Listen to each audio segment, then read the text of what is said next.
దేవుని పరిశుద్ధమైన నామమునకు స్తోత్రములు. ఈ ఆదివారపు ఆరాధనకు కూడి వచ్చిన మీ అందరికీ ప్రభు పేరిట నా హృదయపూర్వకమైన వందనాలు తెలియజేస్తున్నా.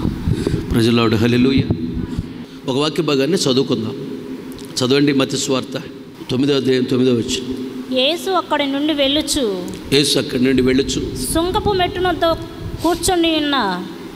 మెట్టు యొద్ద కూర్చుని ఉన్న మత్తయి అని ఒక మనుషుని చూచి నన్ను వెంబడించుము అని అతనితో చెప్పగా అతడు లేచి ఆయనను వెంబడించెను. చాలు. 12 మంది అపోస్తులలో ఒకడు మత్తయి. గొప్ప దైవజనుడు. యోధా వంశంలో పుట్టినవాడే. కానీ యోధా వంశంలో పుట్టిన వారు సుంకము వసూలు చేయరు. గవర్నమెంట్ తరపున ఈయన బిల్లు వసూలు చేస్తూ ఉండేవాడు. యూదులు ఇతనంటే కొంచెం విరోధంగా ఉండేవాళ్ళు. మనం చేయకూడని పని వాడు చేస్తున్నాడు, దుర్మార్గుడు, మంచివాడు కదా అన్నట్లుగా ఆయన ఉద్యోగం అది. దేవుడు ఆయన పిలిచాడు, వాడుకున్నాడు. మత్తయి అంటే ఆయన పేరుకి అర్థం ఏంటి? ఏం చెప్పాను? యెహోవా దానం. దేవుడు దానం చేస్తాడు. ఆయనకు నువ్వు ఇవ్వటం నేర్చుకోవాలి. అప్పుడు దేవుడు నీకు ఇంకా ధారాళంగా ఇస్తాడు. అలాగే ఆయనకి ఇంకో పేరుంది, లేవి అంటే హత్తు కొనుట. ఎవరు కుమారుడు? మత్తయి. అల్ఫయి కుమారుడు. అల్ఫయి అంటే అర్థమేం చెప్పాను? మారుట. 2 ప్రధాని. నువ్వు మారితే దేవుడు నిన్ను ప్రధానిగా పెడతాడు. అయితే ఇంకొక మాట, కొద్ది మాట చెప్పి నేను ముగిస్తాను. మార్కు సువార్త 2వ అధ్యాయం 14వ వచనం నుండి 17వ వచనం వరకు. ఆయన మార్గమున వెళ్ళుచు సుంకపు మెట్టునొద్ద కూర్చున్న అల్ఫయి కుమారుడగు లేవీని చూచి నన్ను వెంబడించుమని అతనితో చెప్పగా అతడు లేచి ఆయనను వెంబడించెను. అతని ఇంట ఆయన భోజనమునకు కూర్చుండి ఉండగా సుంకరులను పాపులను అనేకులు యేసుతోను ఆయన శిష్యులతోను కూర్చుండి ఉండిరి. ఇట్టి వారు అనేకులు ఉండిరి. వారు ఆయనను వెంబడించు వారైరి. అదే మత్తయి సువార్త 9వ అధ్యాయం 1వ వచనంలో కూడా ఉంటుంది. చూడండి ఒక మాట. తరువాత ఆయన దోణి ఎక్కి సముద్రం దాటి తన పట్టణంలో ప్రవేశించాడంటే యేసయ్య. చాలు. ఇక్కడ తన పట్టణం అనగానే సహజంగా ఏమనుకుంటారు? యెరూషలేం ఏమో అనుకుంటారు. ఇక్కడ తన పట్టణం అంటే యెరూషలేం కాదు, కపెర్నహూము. ఎందుకు తన పట్టణం అని రాయించాడు ఇక్కడ పరిశుద్ధాత్మ దేవుడు అంటే, యేసయ్య పుట్టింది బెత్లెహేములో, పెరిగింది నజరేతులో. కానీ నజరేతులో పెరిగాడు చిన్నప్పటి నుంచి.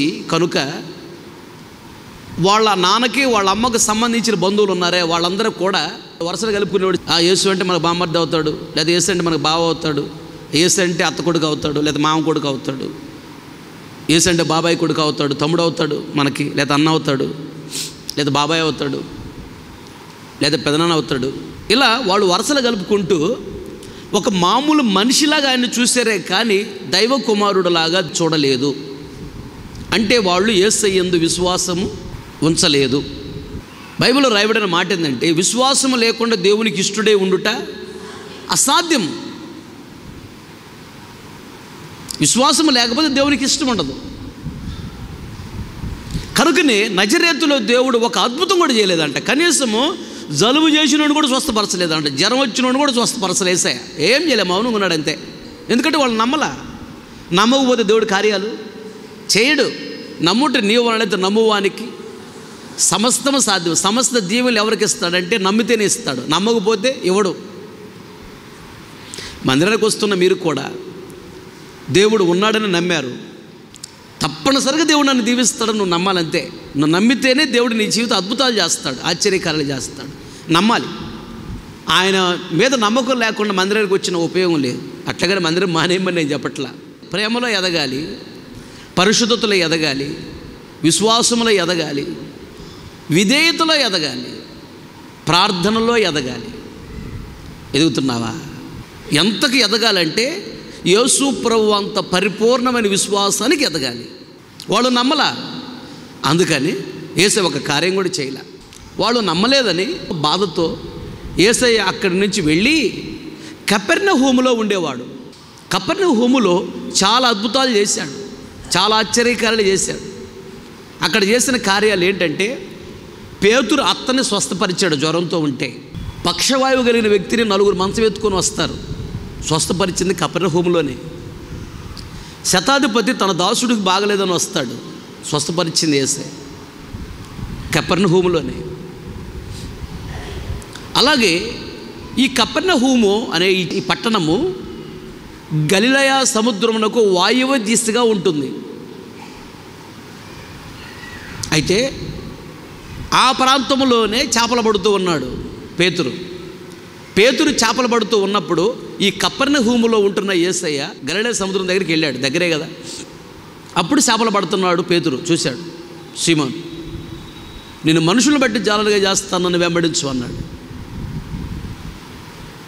మొదట పేతురుని సేవకు పిలిచింది. నహూము అనే ప్రవక్త ఉన్నాడు. నహూము అనే ప్రవక్త ఈ కపెర్నహూములో పుట్టి పెరిగినవాడు. కపెర్నహూముకి చాలా చరిత్ర ఉంది. ఈ కపెర్నహూములో యేసు ప్రభు ఆ ప్రాంతంలోనే ఎక్కువ కాలము నివసించాడు, చాలా కార్యాలు చేశాడు. ఇదే కపెర్నహూములో పుట్టి పెరిగి సొంకరిగా ఉద్యోగం చేస్తున్నాడు, బిల్లు కలెక్టర్గా పెడుతూ యేసయ్య చూశాడు. అది వదిలేసి నువ్వు నన్ను వెంబడించు అన్నాడు. అంతే. మారాడు, వెంబడించాడు. 500 మంది శిష్యుల్లో 12 మంది ప్రధానులుగా పెట్టాడు దేవుడు. ప్రధానులు ఈయనొక ప్రధాని మత్తయి. దేవునికి స్తోత్ర, హల్లెలూయా. అలా మత్తయిని పిలిచాడు దేవుడు, ఆశీర్వదించాడు. కపెర్నహూము నుండి వచ్చాడు. అలాగే జీవాహారము నేనే, మన్నా తిని సరిపోయినట్లు కాదు, నేను పైనుండి వచ్చినటువంటి జీవాహారమును, నన్ను తినవాడెప్పుడు కూడా చనిపోడు అని చెప్పాడే. ఈ ప్రసంగం చేసింది కూడా ఆ సముద్రం ఒడ్డున కపెర్నహూములోనే ఈ జీవవాక్యం గురించి, రొట్టె గురించి మాట్లాడింది యేసయ్య. కపెర్నహూముకి ఇంత చరిత్ర ఉన్నది. ఈ కపెర్నహూము నుండి ఈయన సేవకు వచ్చాడు. దేవుడు అక్కడ ఎన్నో కార్యాలు చేశాడు.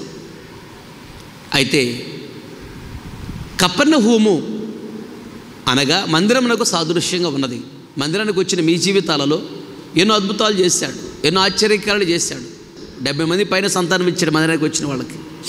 గవర్నమెంట్ ఉద్యోగాలు ఇచ్చాడు, కొందరు కార్లు ఇచ్చాడు, కొందరికి ఇళ్ళు ఇచ్చాడు, కొందరికి పొలాలు ఇచ్చాడు. ఇక్కడికి వచ్చిన తర్వాత చాలామందికి దైవ చిత్తానుసార వివాహాలు జరిగాయి, సంతానం ఇచ్చాడు. కోర్టు కేసు నుంచి విడుదల పొందిన వాళ్ళు ఉన్నారు, రోగాల నుంచి విడుదల పొందిన వాళ్ళు ఉన్నారు. చాలా మేలులు జరిగాయి. ఇక్కడ బాధాకరమైన విషయం ఏంటంటే, వాళ్ళు నమ్మారు, దేవుడు కార్యాలు చేస్తూ వచ్చాడు. తర్వాత కపెర్నహూములో ఉన్న వాళ్ళు ఎలా తయారయ్యారంటే, భక్తి లేని వాళ్ళగా తయారయ్యాడంట. చాలా బాధపడ్డాడు యేసయ్య. అప్పుడే చెప్పాడు, నజరేతు గురించి మాట్లాడుతూ, ఓ కొరాజినా, బేత్సైదా, కపెర్నహూము, మీలో చేసిన అద్భుతాలు ఆశ్చర్యకార్యాలు నజరేతులను నేను చేసి ఉంటే కొందరన్నా మారేవాళ్ళు, మీరు మారలేదు, మీరు మారరు అని కోప్పడ్డాడు యేసయ్య కపెర్నహూముని. అలాంటి పరిస్థితి మరి సంఘానికి రాకూడదు. కపెర్నహూములో ఉన్నాడు, కార్యాలు చేశాడు. రాను రాను భక్తిని పోగొట్టుకున్నారు, లోకంలో కలిసిపోయారు. తర్వాత కపెర్నహూము పాడైపోయింది. ఒకప్పుడు బాగా కళకళలాడుతూ ఉన్న పట్టణమే పాడైపోయింది. అలాంటి పరిస్థితులు తీసుకొచ్చుకోకూడదు. దేవుడు నీ జీవితం అద్భుతాలు చేశాడా, ఆశ్చర్యకాలు చేశాడా, ఆత్మకార్యాలు చేశాడా, ఉద్యోగం ఇచ్చాడా, వ్యాపారం ఇచ్చాడా, ఇల్లు ఇచ్చాడా, పిల్లల్నిచ్చాడా, భర్తనిచ్చాడా, భార్యనిచ్చాడా, పొలం ఇచ్చాడా, కేసుల నుంచి విడిపించాడా, రోగాల నుంచి విడిపించాడా, కార్యాలు చేశాడు. భక్తులు ఇంకా ఎదగాలి. ఎదిగితే దేవుడు సంతోషిస్తాడు, నిన్ను దేవుడు ఇంకా బహుగా దీవిస్తాడు. ప్రియుడా, నీ ఆత్మ వర్ధిల్లుచున్న ప్రకారము అన్ని విషయాలలో వర్ధిల్లుచు సౌఖ్యంగా ఉండవాలని ప్రార్థించుచున్నాను అంటాడు. దేవుడు నీ జీవితంలో కార్యాలు చేస్తున్నప్పుడు దేవుని మీద నీకు విశ్వాసం పెరగాలి, ప్రేమ పెరగాలి, దేవుడంటే విధేయత పెరగాలి, దేవుడంటే తగ్గింపు పెరగాలి, దేవుడంటే భక్తి పెరిగితే దేవుడు నిన్ను ఇంకా దీవిస్తాడు. ఎన్ని కార్యాలు చేసినా రోజు రోజుకు నువ్వు భక్తిలో తగ్గిపోతున్నావా, దిగజారిపోతున్నావా, చెయ్యి విడిచిపెడతాడు దేవుడు. జాగ్రత్త. కపెర్నహూము పరిస్థితి అదే అయింది. పాడైపోతావన్నాడు దేవుడు. కపెర్నహూము పాడైపోయింది. మేము వెళ్ళినప్పుడు పెద్ద అభివృద్ధి ఏం లేదు అసలు. యెరూషలేము అంతా చాలా అభివృద్ధిలో ఉండిద్ది, చాలా బాగుండిద్ది. కపెర్నహూము లోపలికి వెళితే ఆ ఏరియాకి పాడుపడ్డటువంటి ఇళ్ళు, పడిపోయిన ఇళ్ళు, అక్కడ ఎవరు ఉండరు. ఇన్ని కార్యాలు చేస్తే మీరు భక్తిలో ఎదగాలి, కానీ నన్ను విడిచిపెట్టి విచ్చలవిడికి తిరుగుతారా, ఇష్టం వచ్చినట్టు ప్రవర్తిస్తారా? నేను విడిచిపెడుతున్నాను అన్నాడు దేవుడు. నువ్వు పాడైపోతావు అన్నాడు కపెర్నహూముని. అని కపెర్నహూము నుంచి వెళ్ళిపోయాడు. ఇక అంతే, ఆయన అక్కడి నుంచి పాడైపోయింది. అంతే. ఆత్మీయ జీవితంలో నువ్వు ఎదిగితే దేవుడు సంతోషిస్తాడు, నిన్ను బహుగా దీవిస్తాడు. ఎన్ని కార్యాలు దేవుడు చేసినా భక్తిలో నువ్వు ఎదగకపోతే దేవుడు చేయి విడిచిపెడతాడు, బాధపడతాడు, కోపడతాడు ఆయన. జాగ్రత్త. భక్తిలో ఎదిగితేనే దీవిస్తాడు, పరలోక రాజ్యం ఇస్తాడు. ఇది 4 రోజుల జీవితం, నీటి మీద బుడగలాంటి జీవితం ఏమీ లేదు ఈ లోకంలో, అంత మాయ. వీటి కోసం పరిగెత్తగాక. పరలోక రాజ్యము దేవుడు ఉన్నాడని తెలియని వాళ్ళు ఈ లోకంలో వాటి కోసం పరిగెత్తుతారు. మనకు తెలుసు ఇది శాశ్వతం కాదు. చంద్రమండలంకి వెళ్ళొచ్చింది సునీత విలియం. వాళ్ళమ్మ రోమన్ క్యాథలిక్, క్రిస్టియన్ వాళ్ళమ్మ, వాళ్ళ నాన్న హిందూ. చంద్రమండలంకి వెళ్ళి అక్కడి నుంచి ఫోటోలు తీశారు, భూమిని స్కాన్ చేశారు. చేస్తే ఆ వచ్చి ఏడుస్తూ చెప్పిన మాట ఏంటంటే, త్వరలో భూమి అంతమైపోతుంది అని చెప్పింది. ఇది పర్మనెంట్ అనుకుంటున్నావా? భూమి పర్మనెంట్ కాదు. భూమి మీద ఉద్యోగం పర్మనెంట్ కాదు. భూమి మీద వ్యాపారం పర్మనెంట్ కాదు. భూమి మీద ఆస్తులు అంతస్తులు పర్మనెంట్ కాదు. భూమిని ముంచేస్తాడు, నీళ్ళల్లో భూమి ఉండదు. దేవుని నమ్ముకుని బిడ్డల పరలోక రాజ్యంలో చేరుస్తాడు. దేవుడిని నమ్మని వాళ్ళని తీసుకెళ్ళి అగ్నిగుండంలో పడేస్తాడు. ఈ 2 ప్లేసులు. తర్వాత భూమి ఉండదు, డబ్బులు ఉండవు, బంగారం ఉండదు, ఆస్తులు ఉండవు, అంతస్తులు ఉండవు, పొలాలు ఉండవు, ఇళ్ళ స్థలాలు ఉండవు, కారులు ఉండవు, బైకులు ఉండవు, ఏ ట్రైన్లు ఉండవు, విమానాలు ఏముండవు. భూమి మొత్తం ముంచేస్తాడు. బైబిల్లో ఉంది క్లియర్గా. అంతటా నేను క్రొత్త ఆకాశము క్రొత్త భూమిని చూసి తిని, మొదటి ఆకాశం మొదటి భూమి లేదు, గతించిపోయిందంట. ఉండదు ఈ భూమి, ఈ ఆకాశము. నువ్వు వీటి కొరకే ప్రయాసపడుతున్నావేం? డబ్బు డబ్బు బంగారం ఆస్తులు అంతస్తులు వీటి కోసం ప్రయాసపడుతున్నావే. ఇది ఉండదు, ముంచేస్తాడు. ఆవిడంతగా దేవుడు నమ్మే వ్యక్తి కాదు.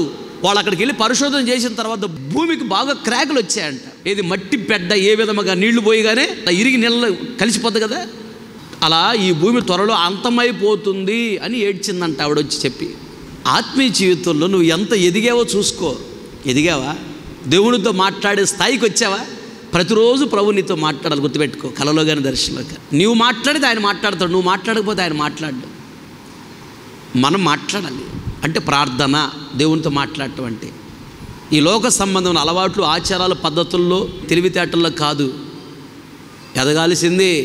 అది లోకస్తులు తెలియక ఇదే కరెక్ట్ అనుకుంటున్నారు. వాళ్ళు చనిపోతే ఇవి ఏవి మన వెంట రావు, ఇవి ఏవి మన దేవుడి రాజ్యం తీసుకొని వెళ్ళలేవు.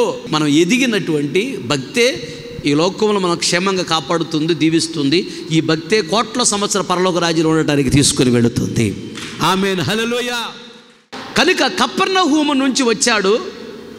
కపెర్నహూము పద్ధతులు ఏమో లేవు మత్తయిలో. కపెర్నహూములో ఆరంభంలో భక్తిగా ఉన్నారంట, తర్వాత భక్తిని విడిచిపెట్టారంట. అందుకని దేవుడు కపెర్నహూముని విడిచిపెట్టాడు. దేవుడు నమ్ముకున్నప్పుడు నువ్వు బాగానే ఉన్నావు, గంటల గంటలు ప్రార్థన చేసావు, బాగా బైబిల్ చదివావు, ప్రతి ఆదివారం మందిరానికి వచ్చేవాడివి, దశమభాగం నమ్మకంగా ఇచ్చేవాడివి, బాగా పరిచయం చేసావు. ఈరోజు ఏమైంది? ఒకప్పుడు ఉన్న భక్తి ఈరోజు లేదంటే నువ్వు ఆత్మీయ జీవితం దిగజారిపోతున్నావు. నిన్ను చెయ్యి విడిచిపెడతాడు దేవుడు, జాగ్రత్త. ఆయన విడిచిపెడితే ఇంకెవ్వడు బాగు చేయలేడు నిన్ను. ఎవరు మాటలు వినగాక. సేవకుడు మాటని పాడిపోయినవాడు ఉన్నాడు బైబిల్లో. సేవకుడు మాట విన దావీదు గొప్పవాడయ్యాడు. సేవకుడు మాట వినలా, తన పక్కన పొగిడేవాడు ఉంటారు చూడు, పొగిడే బ్యాచ్ ఉంటుంది, పనికి మళ్ళీ బ్యాచ్. ఈ పొగిడే బ్యాచ్ మాటలు విని సౌలు నాశనం అయిపోయాడు. దైవ సేవకుడు మాట వినలా. దావీదు పొగిడే బ్యాచ్ మాటలు వినలా, సేవకుడు మాట విన్నాడు దావీదు. తరతరాలకు అవసరమైన కృప తెచ్చిపెట్టుకున్నాడు. సేవకుడిగా నా మాట వింటే మీరు బాగుపడతారు. నేను ఏదైనా మీరు బాగుపడేదే చెప్తా, మీరు పాడైపోయేది పొరపాటు నేను చెప్పను. మొత్తం అదే ఊరు నుంచి వచ్చినా వాళ్ళ ఊర్లో పద్ధతులు పాటించలా. సొదొమ గొమొర్రా పట్టణంలోనే ఉన్నాడు, కానీ ఆ పద్ధతుల్లోకి వెళ్ళకుండా కాపాడుకున్నాడు. ఎవరైనా? లోతు. తన కుటుంబం మాత్రం తప్పించబడింది చూడు, మొత్తాన్ని కాల్చేశాడు. చెయ్యి విడిచిపెట్టాడు దేవుడు, సొదొమ గొమొర్రా పట్టణాలను కాల్చేశాడు. నీ ఊర్లో, నీ పల్లెలో, నువ్వున్న ప్రాంతంలో ఎలా ఉంటున్నారు జనాలు? వాళ్ళని చూసి నేర్చుకుంటున్నావా? చెయ్యి విడిచిపెడతాడు, జాగ్రత్త. తినటానికి ఉండదు, ఉండటానికి ఉండదు, కట్టుకోవడానికి ఉండదు, ఏమీ మొత్తం పోతాయి. నువ్వు భక్తిని విడిచిపెడితే దేవుడిని విడిచిపెడతాడు. ఒక గొప్ప దైవజనుడు, తెలుగుడే, ప్రపంచ దేశాలన్నీ తిరిగి సువార్తను ప్రకటించాడు. ఆయన వాక్యం చెప్తున్నటువంటి వీడియో ఒకటి చూసా. అబ్బో, పెద్ద గ్రౌండ్, లక్షల మంది ఉన్నారు ఆయన వాక్యం చెప్తుంటే. సొంత విమానం ఉంది ఆయనకి. అలాంటి వాడు ఈ రోజున పిచ్చోడైపోయాడు. ఆయన చూసి ఎగతా ఏడగా నవ్వుకుంటున్నారు, యూట్యూబ్లో కనపడుతుంది బాగా. ప్రపంచ దేశ అధికారులు పిలిపించేది, కాలమే పడేవాళ్ళు, ప్రార్థన చేయించుకునేవాళ్ళు. ప్రపంచం అంతా తిరిగి వాడబడ్డాడు కదయ్యా, అతనేంటి ప్రభు అలా అయిపోయాడు అని ప్రభుని అడిగితే ప్రభు ఏమన్నాడు తెలుసా? ఒకప్పుడు భక్తిగా ఉన్నప్పుడు నేను వాడుకున్నా, అతను నన్ను ఎప్పుడైతే విడిచిపెట్టాడు, భక్తిని విడిచిపెట్టాడు, నేను అతను విడిచిపెట్టాను అన్నాడు దేవుడు. చాలా బాధాకర విషయం తెలుసా? ఎన్ని ఉండి ఉపయోగం ఉంది? దేవునిని కలిగి ఉండటమే గొప్ప విషయం. ఎవరు గొప్పవాడు? ఇశ్రాయేలు, నీ భాగ్యం ఎంత గొప్పది. ఎందుకంటే యెహోవా రక్షించి నిన్ను పోలినవాడు ఎవడు? అది మనసు మార్చుకుని బాప్తీసం తీసుకున్న వాడే గొప్పోడు. కోట్ల రూపాయల డబ్బులు ఉన్నవాడు గొప్పడు కాదు. బాప్తీసం తీసుకున్న నీవు ప్రతి ఆదివారం మందిరానికి వచ్చి వాక్యాన్ని విని వాక్యానుసారంగా జీవించేవాడే ప్రపంచంలో గొప్పోడు. జీవితాన్ని కాపాడుకునేవాడు ప్రపంచంలో గొప్పోడు. పరిశుద్ధతను కాపాడుకునేవాడు ప్రపంచంలో గొప్పోడు. దేవునితో సహవాసం కలిగిన వాడు ప్రపంచంలో గొప్పోడు. డబ్బులు ఉన్నవాడు కాదు, బంగారం ఉన్నవాడు కాదు, ఉద్యోగం ఉన్నవాడు కాదు, వ్యాపారం ఉన్నవాడు కాదు, ఐశ్వర్యం ఉన్నవాడు కాదు గొప్పోడు. సరిపోతే అవి ఏవి దేవుని రాజ్యాన్ని తీసుకెళ్ళవు. దేవునితో సహవాసం కలిగి ఉన్నవాడే గొప్పోడు. పాపాన్ని విడిచిపెట్టిన వాడే గొప్పోడు. పరిశుద్ధంగా బ్రతికిన వాడే గొప్పోడు. అప్పుడు దేవుడు అతనితో సహవాసం కలిగి ఉంటాడు. నీ లోకంలో పెద్ద పెద్ద వాడితో సహవాసం నీకున్నా, దేవునితో సహవాసం లేకపోతే బ్రతుకే సున్నా. పెద్ద పెద్దవాడితో నీకు సహవాసం లేకపోయినా యేసయ్యతో సహవాసం ఉంటే చాలు. నువ్వు గొప్పదానివి, గొప్పవాడివి. నీ ప్రతి అవసరత తీరుస్తాడు, నిన్ను ఆయన ఇంటికి తీసుకెళతాడు. ప్రజలాడు హల్లెలూయా. దేవుడు అలా దీవించాలని ఆశపడుతూ నీతో మాట్లాడుతూ. కపెర్నహూము పరిస్థితి ఎలా ఉందో చూడు. బాప్తీసాల బదులు తాగుడు మానేశారు, అక్రమ సంబంధాలు ఉన్నారు, బాప్తీసాలు తీసుకొని అవి మానేశారు. ఇప్పుడు మళ్ళీ అక్రమ సంబంధాలకు వెళ్ళిపోతున్నారు, మళ్ళీ మందు తాగటం, మళ్ళీ పానుపరాగలు వేయటం, మళ్ళీ డాన్సులు వేయటం. చెయ్యి విడిచిపెడతాడు, జాగ్రత్త. అడుక్కోటానికి కూడా చేతులు రావు, ఆయనతో చేతులు కాదు, తాట తీస్తాడు. ఎంత జాలి గల దేవుడు, అంత రోషము గల దేవుడు. పాత జీవితంలోకి వెళ్ళగాక ప్రతిరోజు ప్రార్థన చేసుకోవాలయ్యా, నేను గత జీవితంలోకి నేను వెళ్ళకూడదు ప్రభు అని బ్రతుకులాడుకోవాలి. కుక్క వచ్చింది, కుక్క అంటే గత జీవితం గుర్తుపెట్టుకో. కుక్క చాలా డేంజరస్. నీ దగ్గరికి నా దగ్గరికి వచ్చింది, దాన్ని చంపి అవతల పడేయాలి. అసలు వినుకొండ ప్రాంతంలో కుక్కలు ఎక్కువ, ప్రభు చెప్పాడు నాకు. అనగా గత జీవితంలో సాతాను శక్తుల ప్రభావం ఎక్కువ. పాత జీవితంలో మరల లాక్కెళ్తూ ఉంటాయి భక్తి ఎదిగిన వాళ్ళని. మళ్ళా బహు జాగ్రత్తగా ఉండాలి. ఒక్కొక్క ఏరియాలో ఒక సైతాన్ ఉంటాడు. ఈ ఏరియాలో ఎక్కువగా ఉన్న సాతాన్లు, ఆత్మహత్యలేని సైతాన్లు ఎక్కువ ఈ ఏరియాలో. ప్రార్థనలు చేయడం వల్ల అవి చాలా తగ్గుతున్నాయి. దాని గురించి ప్రత్యేకంగా ప్రార్థన చేస్తుంటాయి. ఎవరు ఆత్మహత్య చేసుకోకూడదయ్యా, ఆత్మహత్య చేసుకున్న నరకానికి వెళ్తారు, పరలోకానికి వెళ్ళరు. కపెర్నహూమును బట్టి మనం ఇది నేర్చుకోవాలి. దానిని మత్తయ్య జయించాడు. కపెర్నహూము నుండే సావుకు వచ్చాడు. కపెర్నహూములో ఉన్న మనుషుల్లాగా లేడు. కనుకనే మత్తయ్య ప్రపంచంలో గొప్ప సేవకుడయ్యాడు, దేవురాజ్యంలో ఉన్నాడు. మత్తయి సువార్త రాశాడు. ప్రపంచంలో ఆయన తెలియనటువంటి వాళ్ళు ఉండరు. దేవునికి స్తోత్రం. చెప్పాలి గట్టిగా హల్లెలూయా. తర్వాత ఒక మాట చూడండి, లూకా సువార్త 5వ అధ్యాయం 27-28 వచనాలు. అటు పిమ్మట ఆయన బయలుదేరి లేవి ఒక సుంకరి, లేవి అంటే ఈయనే మత్తయి, సుంకపు మెట్టునొద్ద కూర్చుండి ఉండుట చూచి నన్ను వెంబడించుమని అతనితో చెప్పగా అతడు సమస్తమును విడిచిపెట్టి లేచి ఆయనను వెంబడించి. చాలు, తలల పగెత్తిన వైపు చూస్తూ నా మాటలు గమనించండి.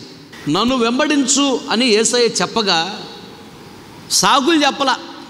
అయ్యా ఇప్పుడు కాదులయ్యా, వచ్చే నెల వస్తాలయ్యా, పైచ్చి నెల వస్తాలయ్యా, కొన్ని బాధ్యతలు ఉన్నాయ్యా, సాగులు చెప్పలా. దేవుడు నిన్ను సాగుకు పిలిస్తే ఎన్ని సాగులు చెబుతున్నావో. మా తమ్ముడు పెళ్లి చేసి వస్తాలే, ఇల్లు కట్టి వస్తాలే, అప్పులను తీర్చి వస్తాలే, లేదా పెళ్లి చేసుకొని వస్తాలే. దేవుడు పిలిచినప్పుడు వచ్చేసేయాలంతే, ఇంకేమీ నో మోర్ ఆర్గ్యుమెంట్స్. లేదా బాప్తీసం తీసుకోమని దేవుడు ప్రేరేపించాడు, ఆ సాగులు చెప్పకూడదు.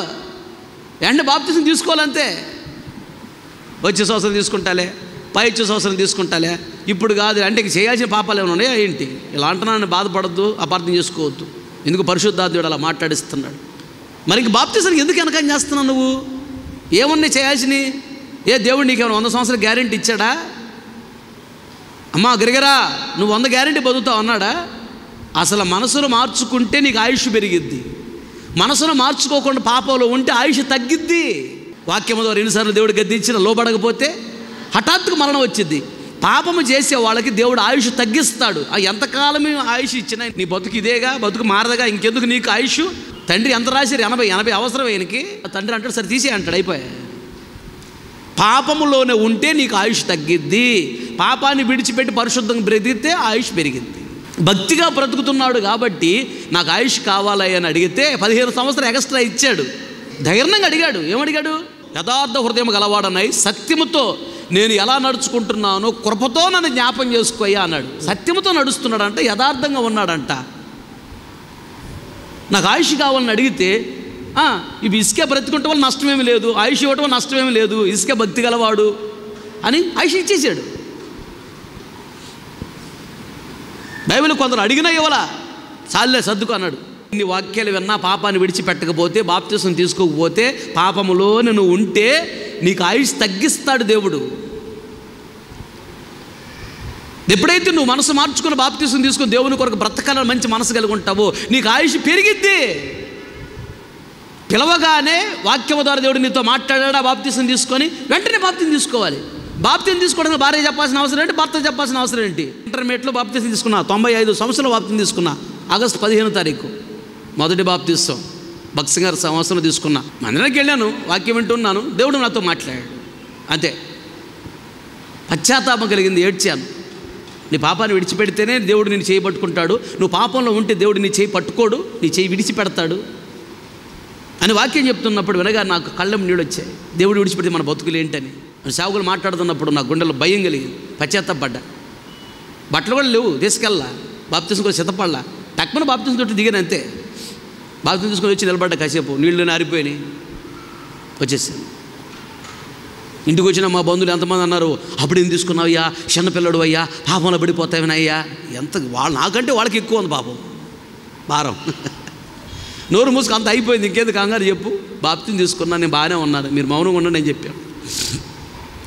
తర్వాత పరిశుద్ధాత్మ చేత నడిపించబడే దైవజనుల దగ్గర బాప్తిసం తీసుకోవాలని చెప్పినప్పుడు 2003 సంవత్సరము మార్చి 9వ తేదీన రెండోసారి బాప్తిసం తీసుకున్నా వసన మినిస్ట్రీలో. పరిశుద్ధాత్మ చేత నడిపించబడే దైవజనుల దగ్గర తీసుకున్నా. అక్కడి నుంచి ఆత్మీయ జీవితంలో దినదిన అభివృద్ధి చెందుతూ వచ్చాను. దేవుడు మాట్లాడా అంతే, వాయిదాలు వేయకూడదు. ఇది నేర్చుకో.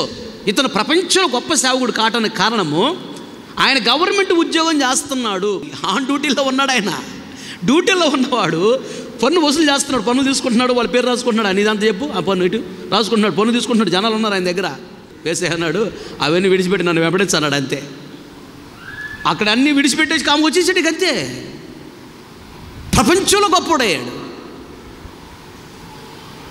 దేవుడు నీతో వాక్యము ద్వారా మాట్లాడగానే నువ్వు వెంటనే మారాలి.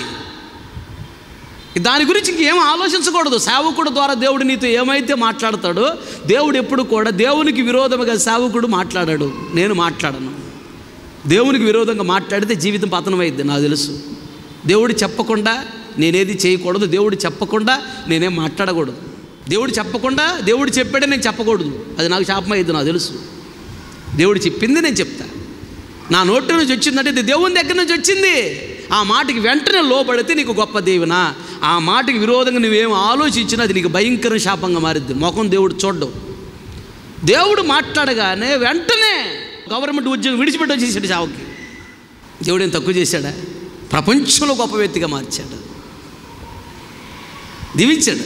నీ సమర్పణ బట్టి ఉండిద్ది, నీ త్యాగాన్ని బట్టి ఉండిద్ది. లైట్కి ఎంత దగ్గరగా ఉంటే మన ముఖం అంతా ప్రకాశవంతంగా ఉంటుంది, లైట్కి ఎంత దూరంగా ఉంటే అంత చీకటి ఉంటుంది ముఖం మీద. లైట్ అనే యేసయ్యకి దగ్గరగా ఉంటే నువ్వు బాగా ప్రకాశిస్తావు, బాగా అభివృద్ధి చెందుతావు, బాగా దీవించబడతావు, వెలుగు నీ మీద ఎక్కువ ఉండిద్ది. దగ్గరగా ఉండటం అంటే ప్రతి చిన్న పొరపాటు ఒప్పుకొని విడిచిపెట్టి బాగా భక్తిగా ఉంటే లైట్కి దగ్గరగా ఉంటే ముఖం ఎలా ప్రకాశించిద్దో, లైట్ అనే యేసయ్యకి ప్రతి చిన్న పొరపాటు ఒప్పుకొని విడిచిపెట్టి నువ్వు దగ్గరగా ఉంటే నీ మీద వెలుగు ఎక్కువ ఉంటుంది. వెలుగు అనగా కృప, వెలుగు అనగా సత్క్రియలు, వెలుగు అనగా పరిశుద్ధత, వెలుగు అనగా దీవెన, వెలుగు అనగా యేసయ్య. సమస్తాన్ని విడిచిపెట్టి బయలుదేరాడంట సేవకు. నిన్ను దేవుడు సేవకు పిలుస్తున్నాడా? వాయిదాలు వేయకు, వేస్తే అది చాలా నష్టం నీకు. దేవుడు అవన్నీ చూసుకుంటాడు. ఆడు పక్కన పడేసి వచ్చి సేవలో నిలబడంతే. నీ సొంత నిర్ణయాలు తీసుకోగాక దేవుడు చెప్పింది చెయ్యి. సేవ పిలిచాడా? ఎలా సేవ చేయాలి ప్రభువా, ఎక్కడ సేవ చేయాలి ప్రభువా, ఎవరితో సేవ చేయాలి ప్రభువా, ప్రతిదీ దేవుడిని అడిగి దేవుడు చూపిస్తాడు. నీ సొంత నిర్ణయాలు తీసుకోగాక అది నీకు చాలా నష్టాన్ని కలిగజేస్తాయి.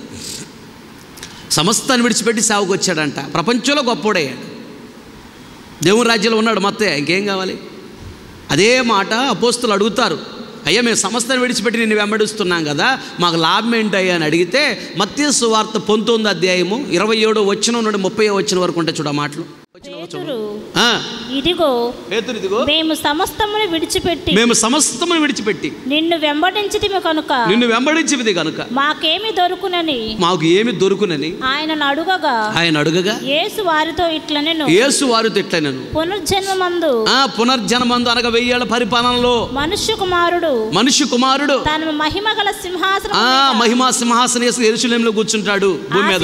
ఉన్నప్పుడు నన్ను వెంబడించిన మీరును, నన్ను సమస్తాన్ని విడిచిపెట్టి వెంబడించిన మీరు 12 సింహాసనం మీద కూర్చొని ఆసీనులై ఇశ్రాయేలు 12 గోత్రముల వారిని తీర్పు తీర్చుదురు. చాలు, జాగ్రత్తగా గమనించు.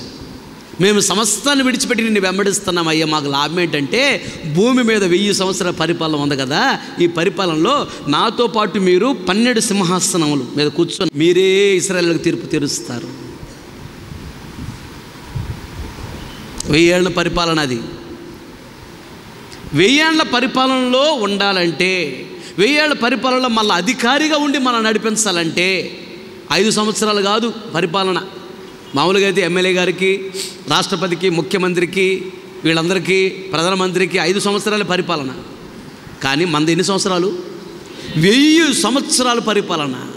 1000 సంవత్సరాల పరిపాలనకు కూడా అధికారిగా, లేదా దేవుడు ఒక వినుకొండ మొత్తం నీ చేతికి అప్పగించాడు అనుకో, వినుకొండలో ఉన్నటువంటి వాళ్ళందరూ తమ బంగారము, తన డబ్బులు, తమ ఆస్తులన్నీ నీ చేతికి ఇవ్వాలి. నువ్వు చెప్పినట్టు నడవాలి. ఎదురు మాట్లాడటానికి కుదరదు. ఎందుకంటే అది దేవుని పరిపాలన. 1000 ఏళ్ల పరిపాలనలో సంతోషం ఉంటుంది, సమాధానం ఉంటుంది, నెమ్మది ఉంటుంది, ఆరోగ్యం ఉంటుంది, ఆయుష్ ఉంటుంది, గొడవలు ఉండవు, తగాదలు ఉండవు, కొట్లాట్లు ఉండవు, కేసులు ఉండవు, ఏముండవు. భూమి మీద డైరెక్ట్గా దేవుడు ఉంటాడు యెరూషలేములో.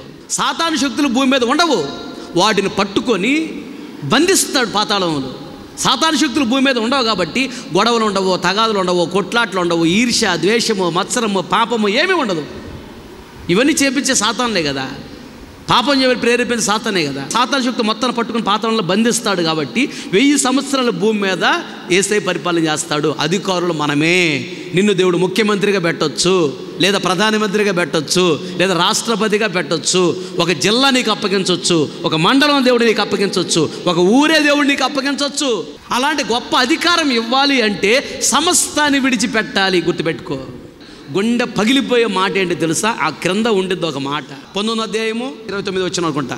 నా నామము నిమిత్తము అన్నదమ్ములనైనను అక్క చెల్లెలనైనను తండ్రినైనను తల్లినైనను పిల్లలనైనను భూమినైనను ఇండ్లనైనను విడిచిపెట్టిన ప్రతివాడు 100 రెట్లు పొందును. 100 రెట్లు 100%, 100%, 100కు 100.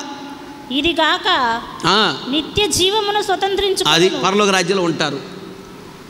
మత్తయ్య పిలవగానే సమస్తాన్ని విడిచిపెట్టాడంట.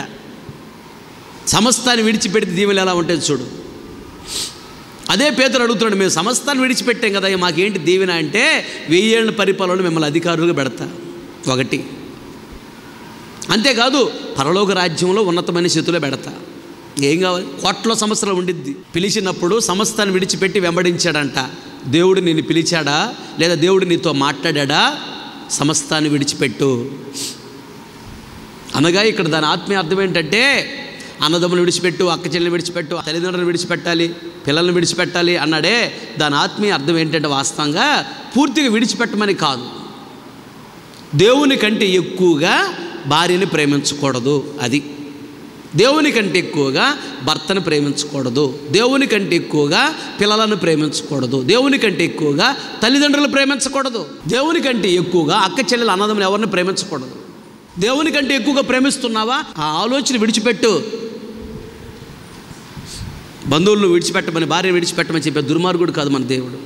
ఆయనే కదా జత చేశాడు భార్యని, ఆయనే జత చేశాడు భర్తని, ఆయనే కదా జత చేశాడు రక్త సంబంధాన్ని. రక్త సంబంధం రక్షణ కొరకు ప్రార్థన చేయకపోతే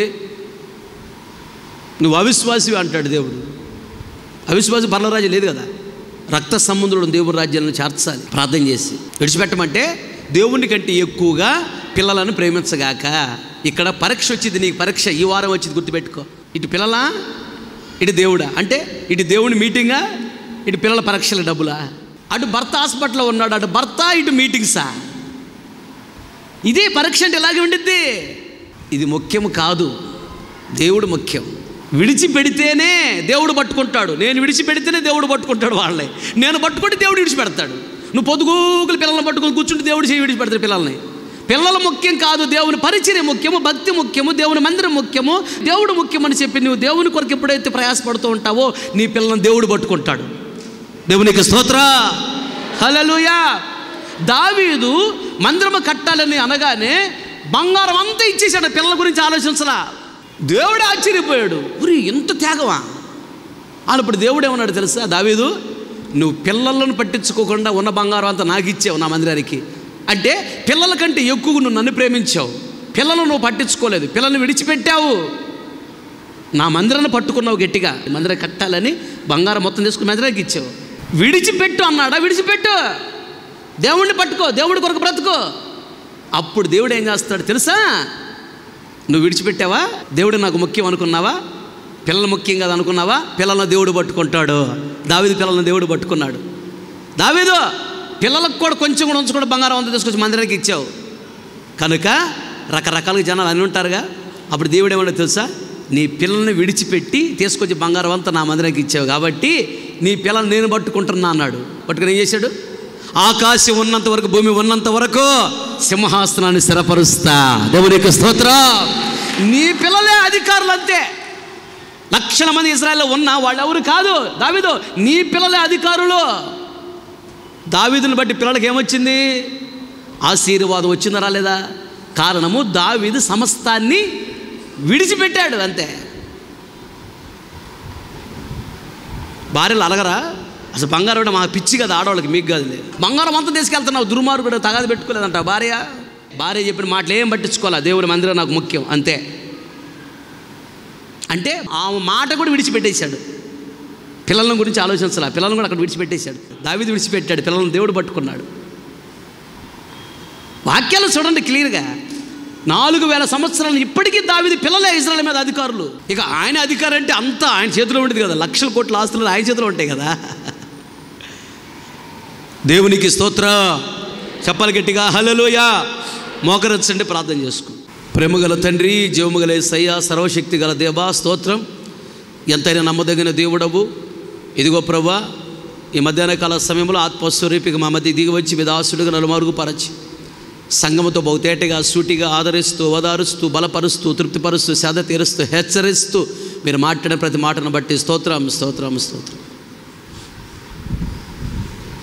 మత్తయి జీవితాన్ని మా ముందు నుంచి బహుతేటగా మాట్లాడుతూ వచ్చారు, అందుని బట్టి స్తోత్రాలు చెల్లిస్తున్నాం. మత్తయి కపెర్నహూము గ్రామమునికి చెందినవాడని, కానీ కపెర్నహూములో ఉన్న బుద్ధులు నేర్చుకోలేదని మీరు మాకు తెలియజేస్తూ వచ్చారు.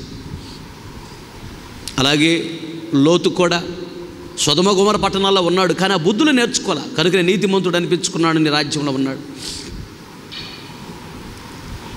అలాగే కపెర్నహూము ఆరంభంలో భక్తిగా ఉన్నారు, మేలులు పొందారు, కృతజ్ఞత కలిగి భక్తులు ఎదగవలసిన వారు భక్తిని విడిచిపెట్టి మరలా లోకంలో కలిసిపోయారని, మరలా పాపంలోకి వెళ్ళిపోయారు. బాప్తిసం పొందకముందు ఎలా ఉన్నారు అలాగే ఉన్నారని మీరు తెలియజేస్తూ వచ్చారు. కనుకనే తండ్రి యేసయ్య కపెర్నహూమును విడిచిపెట్టాడని పాడైపోవడానికి అప్పగించాడని మీరు మాకు తెలియజేశారు. దేవా, అలాంటి పరిస్థితులకు ఎవరు వెళ్ళకూడదు ప్రభు. నీ బిడ్డలు దయతో జ్ఞాపకం చేసుకో.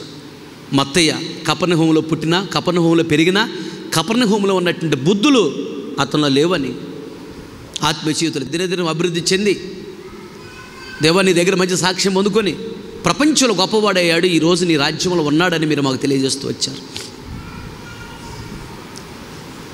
అలాగే రెండోదిగా మత్తయితో విడిచిపెట్టు అనగానే సమస్తాన్ని విడిచిపెట్టాడని. అలాగే దేవా, నీకంటే ఎక్కువగా దేన్ని ఎవరిని ప్రేమించకూడదు. నీకంటే ఎక్కువగా పిల్లల్ని ప్రేమిస్తున్నా, భర్తను ప్రేమిస్తున్నా, భార్యను ప్రేమిస్తున్నా, తల్లిదండ్రులను ప్రేమిస్తున్నా, అక్కచెల్లిని ప్రేమిస్తున్నా, అన్నదమ్ములను ప్రేమిస్తున్నా, దేనిని ప్రేమిస్తున్నా, ఏ వస్తువుని ప్రేమిస్తున్నా, దేవా దాన్ని విడిచిపెట్టాలి అని మీరు మాట్లాడుతూ వచ్చారు. అనగా నీకంటే ఎక్కువగా దేన్ని ఎవరిని ప్రేమించకూడదు. మనుషులైతే, వస్తువులైతే పూర్తిగా విడిచిపెట్టాలి, పాపం అయితే పూర్తిగా విడిచిపెట్టాలి. అలా విడిచిపెట్టిన వారే 1000 సంవత్సరాల పరిపాలన చేస్తారు, అధికారులుగా ఉండే కోట్ల సంవత్సరం మీ రాజ్యంలో సంతోషంగా ఉంటారని మీరు మాకు తెలియజేస్తూ వచ్చారు. మీరు మాట్లాడిన ప్రతి మాటను బట్టి స్తోత్రమయ్యా.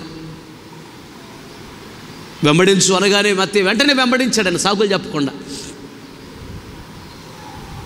అలాగే బాప్తిసం తీసుకోమని దేవ మీరు ప్రేరేపిస్తున్నప్పుడు వెంటనే బాప్తిసాన్ని సిద్ధపడాలని, సేవకు రమ్మని పిలుస్తున్నప్పుడు సాకులు చెప్పకుండా వెంటనే సేవలు అడుగు పెట్టాలని, ఇంకేం ఆలోచించకూడదు, సేవలు అడుగు పెట్టాలని మీరు మాతో మాట్లాడుతూ వచ్చారు. స్తోత్రం. ఎత్తబడి వాక్యం వృధా కాకు. విన్న ప్రతి గుండెల వాక్యాన్ని స్థిరపరచండి, వాక్యానుసార జీవితం అనుగ్రహించండి, పశ్చాత్తాప కనిటాత్మను కుమరించండి, మరణోత్తరాలు వెలిగించండి, భయం భక్తి చేత నింపండి, కృతజ్ఞత చేత నింపండి. దేవా మీ బిడ్డలు బయలుదేరి వెళుతున్నారు, మీ సరైన సముఖాన్ని తోడుగా ఉంచండి, సకాలంలో క్షేమ గమ్యము చేరటానికి కృప చూపించండి. ప్రభువా, విరోధం క్రియ చేస్తున్న మనుషులు గద్దించి, విరోధం క్రియ సాధన శక్తులు లయపరచి జీవించి నీ నామాన్ని మయం తెచ్చుకోవాలి.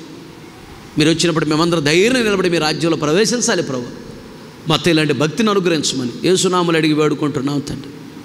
ఆమేన్. మన తండ్రి అయిన దేవుని ప్రేమ, కుమారుని యేసుక్రీస్తు వారి కృప, పరిశుద్ధాత్మని అన్యోన్య సహవాసం సన్నిధి సముఖం చేరిన మనకును, ప్రపంచంలో సకల కోటి పరిశుద్ధులందరకు, మరి ముఖ్యంగా వాక్యాన్ని మీరు తీర్మానం చేసుకుని ప్రతి ఒక్కరిని దృష్టి ఉంచి ఆశీర్వదించి అంతవరకు దేవుడు నడిపించును గాక. ఆమేన్. హల్లెలూయా, హల్లెలూయా. ఇంతటితో ఆదివారం ఆరాధన ముగించబడింది. ఓపికతో వాక్యం మీ అందరికీ ప్రభు పేరట నా హృదయపూర్వకమైన వందనాలు తెలియజేస్తూ